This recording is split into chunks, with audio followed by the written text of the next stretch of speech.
मीन राशी.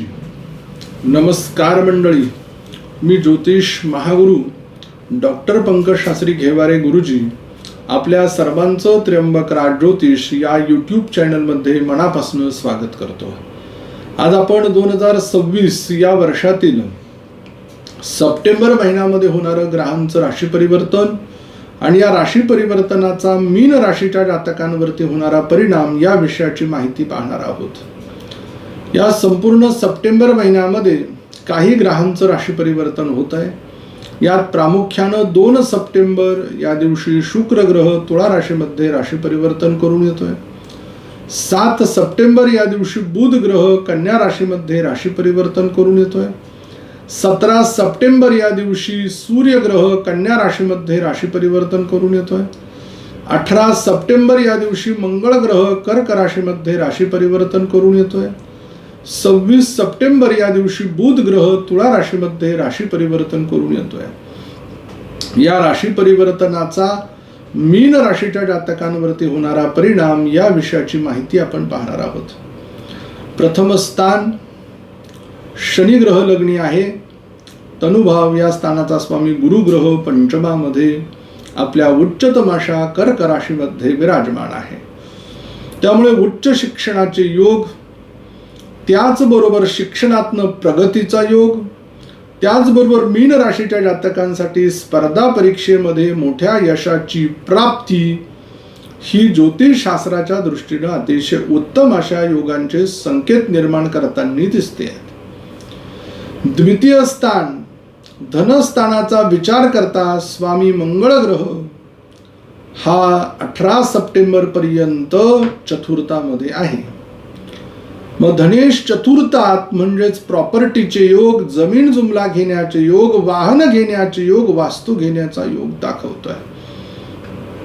18 सप्टेंबरच्या नंतर ज्या वेळेला पंचमात येईल त्यावेळेला मुलांच्या शिक्षणासाठी खर्च काही प्रमाणात निर्माण होतील, जे की मुलांच्या भवितव्याच्या दृष्टीने अतिशय गरजेचे आणि योग्य असणार आहेत.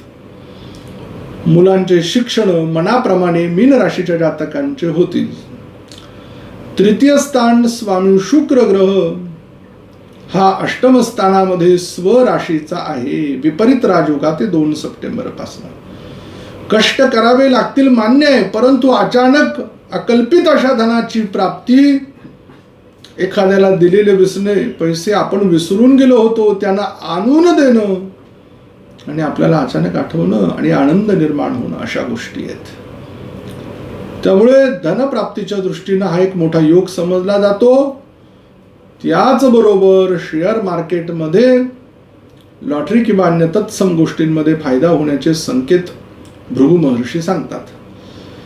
चतुर्थ स्थानाचा विचार करता स्वामी बुध ग्रह हा 7 सप्टेंबरला राशी परिवर्तन करून कन्या राशीमध्ये आलेला आहे आणि 26 सप्टेंबर पर्यंत या सप्तम स्थानामध्ये 7th हाऊस मध्ये तो राहिल्या कारणानं इथे बुधाचा भद्र नावाचा राजयोग होतो.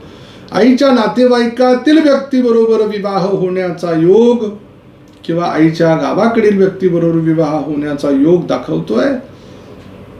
आणि सुखस्थानाच्या दृष्टीने जर विचार केला तर या राजयोगामुळे प्रॉपर्टी संपत्तीचे योग आहेच, परंतु मनाला सुख प्राप्त करून देणाऱ्या गोष्टी घडतील. पंचमस्थानाचा विचार करता गुरु ग्रह इथे असल्यामुळे इष्टदेवतेची विशेष कृपा प्राप्त होणे,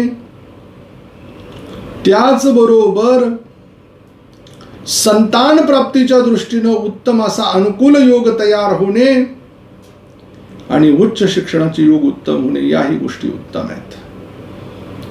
धर्म त्रिकोणाचा विचार करता भाग्येशाचा स्वामी पंचमात आहे आणि पंचमामध्ये गुरु ग्रह उच्चतम अवस्थेमध्ये आहे. आता सांगितल्या पद्धतीनं शेअर मार्केटमध्ये चांगला क्लास करून जर पैसा गुंतवला तर धनप्राप्ती आहे. व्यापार उद्योगात तर आहेच, ज्यांना याच्यामध्ये अडचण आहे किंवा यांना होत नाही त्यांनी याच्यात नाही गेलं तरी चालेल. बरेच लोक म्हणतील गुरुजी सांगताय नुकसान झालं गुरुजी, मग काय करायचं? संकेत दाखवतोय आम्ही, बाकी करायचंय तुम्हाला. चांगलं मार्गदर्शन, चांगली माहिती असेल तर ते करा, अन्यथा त्या मार्गाला जाऊ नका. षष्ठ स्थान सिंह राशी आहे. सूर्यग्रह षष्ठे षष्ठात आहे 17 तारखेपर्यंत. रोग प्रतिकारक क्षमता चांगली असते. सरकारी नोकरीचे यश प्राप्त करून देतो आणि प्रायव्हेट सेक्टरमध्ये असेल तर तेथे मोठ्या पोस्टवरती विराजमान होण्याचा योग येतो. हाताखाली काम करणाऱ्या लोकांकडनं गोड बोलून काम करून घेणे हे तुमच्या यशाचं खरं गणित. षष्टेश तुमचा सप्तमात जातोय 17 तारखेला. त्यामुळे जिथे काम करतो आपल्याबरोबर काम करणाऱ्या व्यक्तीबरोबर विवाहाचा योग दाखवतो. मातुल घराण्यातील व्यक्तीबरोबर विवाहाचा योग दाखवतो. म्हणजे मामाची मुलगी मामाचा मुलगा. फ्रेंडशिप मैत्रीतनं प्रेम होण्याचा योग सुद्धा दाखवतोय.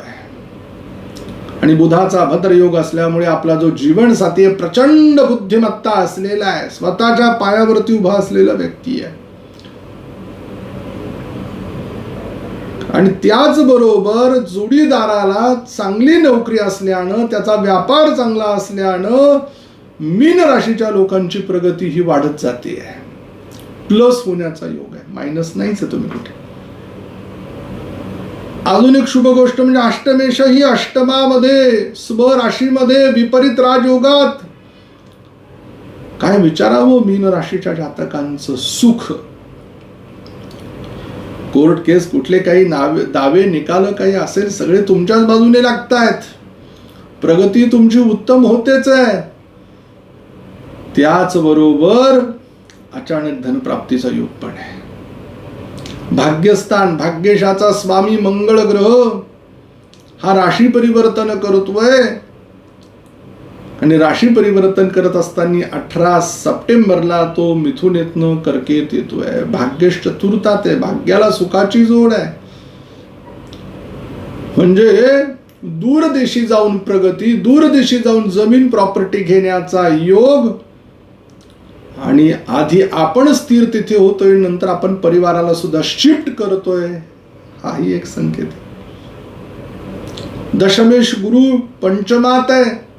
अध्यात्म त्रिकोणात आहे. उच्चतम अवस्थेत आहे. मोठं राजपाट पद दिलंय. राजा शेजारी बसण्याची खुर्ची तो देतो. मंत्रिपदापर्यंतचा प्रवास देतो. मोठं अध्यक्षपद नवे नवे मोठ्या पदावरती स्थापित होण्याचा योग हाच दर्शवतोय. लाभस्थान मकर राशी शनी ग्रह लग्न स्थानामध्ये आहे. लाभ होतील. बुद्धिमत्तेच्या जोरावरती मिळालेल्या लाभांचा उपयोग करता आला पाहिजे म्हणजे तुम्ही जिंकलं. व्ययस्थानाचा विचार करता व्ययश पण शनीच आहे. तो लग्न स्थानामध्ये स्थित आहे. त्यामुळे खर्चाला आळा तुम्हाला घालावा लागेल मीन राशीच्या लोकांना. शुभ अंक सप्टेंबर महिन्यासाठी मीन राशीच्या जातकांना 2 आहे. शुभ रंग आपल्यासाठी लाल आहे. शुभ दिवस आपल्यासाठी 19 तारीख 20 तारीख 26 तारीख आणि 27 तारीख आहे. अशुभ दिवस आपल्यासाठी 3 तारीख 4 तारीख 5 तारीख 14 तारीख आणि 15 तारीख आहे. आपल्यासाठी या संपूर्ण महिन्यामध्ये जे काही अशुभत्व आहे ते कमी व्हावं, शुभत्व वाढावं यासाठी आपल्याला मंत्र देतोय. ओम गंग गणपतये नमः. लवकर भेटू आपण पुढील व्हिडिओमध्ये. तोपर्यंत सर्व प्रेक्षकांना नमस्कार.